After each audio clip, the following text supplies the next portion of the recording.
Assalamualaikum warahmatullahi wabarakatuh. Selamat pagi, siang, sore, ataupun malam, Ibu dan teman-teman, dimanapun Ibu dan teman-teman menyaksikan presentasi saya kali ini. Perkenalkan, nama saya Zahra Mungging Wulan Rahayu dari kelas AK 404. Di sini saya akan mempresentasikan tugas saya dengan judul Mode Deret Waktu Time Series dalam Peramalan, Konsep, dan Manfaat Collaborative Planning, Forecasting, and Replenishment atau CPFR. Baik, bagian pertama yang akan kita bahas adalah terkait dengan time series forecasting. Sebenarnya apa sih time series forecasting itu? Jadi, time series forecasting atau disebut juga peramalan deret waktu merupakan salah satu metode peramalan kuantitatif yang didasarkan pada asumsi bahwasanya masa depan adalah perpanjangan dari masa lalu. Dalam hal ini, untuk memprediksi permintaan di masa depan, kita dapat menggunakan data historis dari masa lalu. Nah, dalam penerapannya, terdapat 5 metode peramalan deret waktu yang dapat digunakan, yaitu yang pertama ada naive, simple moving average, kemudian ada juga wake moving average, kemudian exponential smoothing, dan yang terakhir adalah linear trend. Kelima metode peramalan waktu tersebut didasarkan pada pola historis data masa lalu dan dengan asumsi bahwa pola masa lalu akan berlanjut ke masa depan. Baik, selanjutnya apa sih itu Collaborative Planning, Forecasting, and Replenishment atau biasa disebut dengan CPFR? Nah, setelah kita membahas tentang time series forecasting, sekarang kita akan membahas terkait CPFR. Nah, CPFR sendiri merupakan suatu pendekatan kolaboratif dalam supply chain atau rantai pasok yang di dalamnya melibatkan kolaborasi antara produsen, pemasok, distributor, dan pengecer untuk bersama-sama dalam merencanakan, memprediksi permintaan, dan juga mengelola pengisian ulang produk secara lebih efisien. Nah, dengan adanya CPFR, anggota dalam suatu sistem rantai pasokan berbagi dalam hal perencanaan, permintaan, peramalan, dan informasi persediaan dalam upaya bersama untuk mengurangi biaya rantai pasokan. Nah, CPFR ini nantinya dapat membantu mengurangi efek bullwhip secara signifikan. Nah, sebenarnya ngomong-ngomong soal bullwhip, apa sih bullwhip itu? Nah, bullwhip itu akan kita bahas pada pembahasan setelah ini. Baik, pada slide kali ini kita akan membahas terkait dengan efek bullwhip. Efek bullwhip merupakan efek yang terjadi ketika pesanan yang muncul dari customer kemudian sampai dengan supplier mengalami peningkatan fluktuasi yang meningkat pada setiap langkah dalam urutan. Nah, di mana dapat kita lihat pada gambar bahwa efek bullwhip ini menggambarkan kenaikan yang selalu meningkat yang dimulai dari customer, kemudian retailer, kemudian wholesaler, manufacturer, dan yang terakhir adalah supplier. Nah, fluktuasi yang ada pada rantai pasokan tersebut menjadikan adanya peningkatan biaya yang terkait dengan persediaan, transportasi, pengiriman, dan juga penerimaan. Nah, efek bullwhip ini menjadikan peningkatan biaya yang di mana hal itu justru malah mengurangi layanan kepada pelanggan dan juga profitabilitas perusahaan masuk serta hilangnya kepercayaan pelanggan dan juga investor. Nah, setelah kita membahas terkait bullwhip dan dampaknya pada rantai pasok, sekarang kita akan lanjut pada pembahasan dari tujuan CPFR sendiri. Di sini terdapat 5 tujuan dari CPFR. Yang pertama adalah CPFR itu dengan tujuan mengoptimalkan rantai pasokan dengan meningkatkan akurasi permintaan. Nomor 2, mengirimkan produk yang tepat pada waktu dan lokasi yang tepat. Yang ketiga, tujuan dari CPFR ini juga untuk mengurangi persediaan di seluruh rantai pasokan. Dan yang keempat adalah menghindari kehabisan stok atau stock out. Dan yang terakhir adalah meningkatkan layanan pelanggan, yaitu customer service. Baik, selanjutnya kita akan masuk dalam manfaat CPFR serta tantangan CPFR.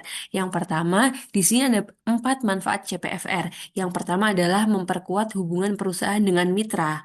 Kemudian ada juga memberikan analisis perkiraan penjualan. Jadi CPFR ini nantinya akan dapat memberikan analisis perkiraan penjualan yang dapat dijual sehingga uh, apabila ada permintaan tidak terjadi lebih ataupun kurang dalam penyediaannya. Kemudian manfaat yang ketiga adalah menggunakan perencanaan dan manajemen promosi bersama. Dan yang terakhir adalah mengintegrasikan kegiatan perencanaan, peramalan, dan juga logistik. Baik, selanjutnya kita akan masuk ke dalam tantangan CPFR, yang di sini terdapat tiga tantangan besar dari CPFR. Yang pertama adalah tantangan internal, yang kedua adalah biaya, dan yang ketiga adalah kepercayaan. Langsung saja kita bahas yang pertama yaitu tantangan yang internal. Tantangan internal yang dimaksud di sini adalah bagaimana perusahaan itu perlu mendidik karyawan mereka tentang apa itu manfaat dari CPFR dan bagaimana untuk perubahan prosesnya. Karena sejatinya perubahan itu memanglah sulit, tetapi jika manajemen puncak dapat berkomitmen pada proyek, maka proyek tersebut jauh lebih mungkin untuk berhasil. Baik, selanjutnya adalah tantangan yang kedua adalah biaya. Seperti yang kita ketahui, biaya itu adalah faktor penting. Perusahaan yang tidak memiliki rencana untuk mengadopsi CPFR harus menentukan apakah mereka berada pada posisi yang kurang kompetitif, karena semakin banyak perusahaan yang menerapkan CPFR. Dan tantangan yang terakhir adalah kepercayaan. Kepercayaan ini dianggap sebagai hambatan besar dalam penerapan CPFR. Karena apa? Karena banyak sekali pengecer yang enggan membagikan informasi yang diperlukan oleh CPFR. Baik, uh, selanjutnya kita akan membahas alasan mengapa saya memilih bab atau materi CPFR untuk saya bahas pada tugas kali ini. Baik, saya memilih bab ini karena peramalan berbasis derat waktu dan konsep CPFR ini merupakan inti dari pengambilan keputusan strategis dalam manajemen rantai pasok modern, di mana konsep CPFR ini sangat bermanfaat apabila diterapkan langsung pada manajemen rantai pasok suatu perusahaan. Yang mana kita tadi telah bahas, dia dapat mengurangi adanya efek bullwhip atau menjadikan proses manajemen rantai pasok itu menjadi lebih efisien. Nah, CPFR sendiri mencerminkan bagaimana pendekatan kolaboratif yang sejalan dengan tren global supply chain, di mana perusahaan tidak lagi bekerja secara terpisah, tetapi secara terpadu dengan mitra bisnis untuk meningkatkan keandalan dan responsivitas rantai pasok.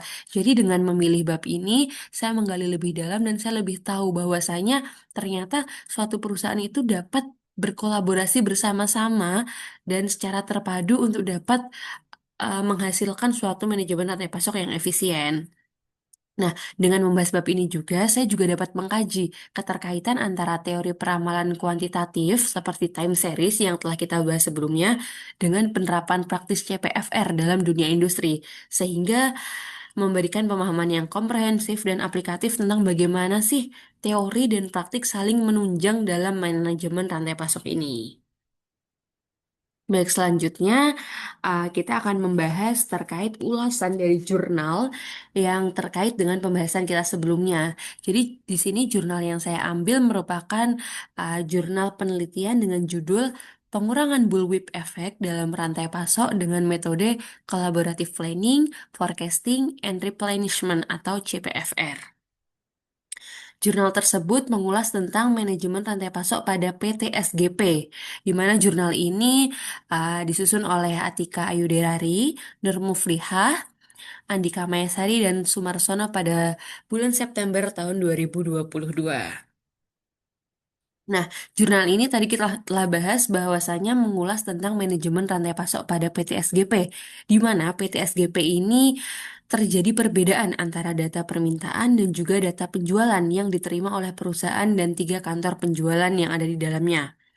Adanya perbedaan tersebut disebabkan karena adanya distorsi informasi dan kurangnya sinkronisasi manajemen rantai pasok perusahaan sehingga terjadilah fenomena bullwhip effect. Bullwhip, bullwhip effect seperti yang telah kita bahas sebelumnya ya. Jadi uh, di sini terjadinya bullwhip effect ini karena adanya perbedaan antara data permintaan dan juga data penjualan pada PT SGP.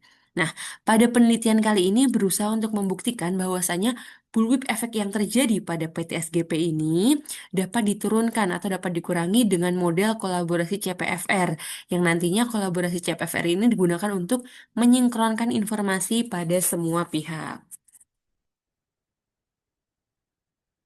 Baik, berdasarkan dari hasil pengolahan data penelitian, diperoleh hasil bahwasanya memang benar uh, nilai bullwhip efek yang ada pada perusahaan yang asli sebelum adanya metode CPFR ini telah berkurang setelah dilakukan perhitungan menggunakan metode CPFR, yaitu bullwhip effect yang timbul pada awal sebagaimana kita lihat pada gambar.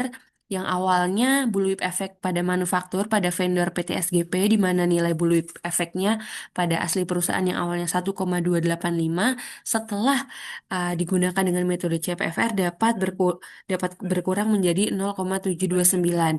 Seperti halnya juga kantor-kantor yang lain mengalami pengurangan setelah menggunakan metode CPFR. Baik, kesimpulan dari jurnal hasil penelitian dari PT SGP yaitu bahwasanya penggunaan CPFR ini secara efektif terbukti mampu menurunkan atau memperkecil nilai bullwhip effect pada tiap level supply chain di PT SGP, yaitu pada vendor PT SGP, KP SIM Jember, KP Depo Bali, KP 3S Bogor, semua mengalami pengurangan pada bullwhip efeknya setelah menggunakan metode CPFR. Baik, mungkin sekian dari yang dapat saya sampaikan. Apabila ada kurang lebihnya saya mohon maaf. Terima kasih. Wassalamualaikum warahmatullahi wabarakatuh.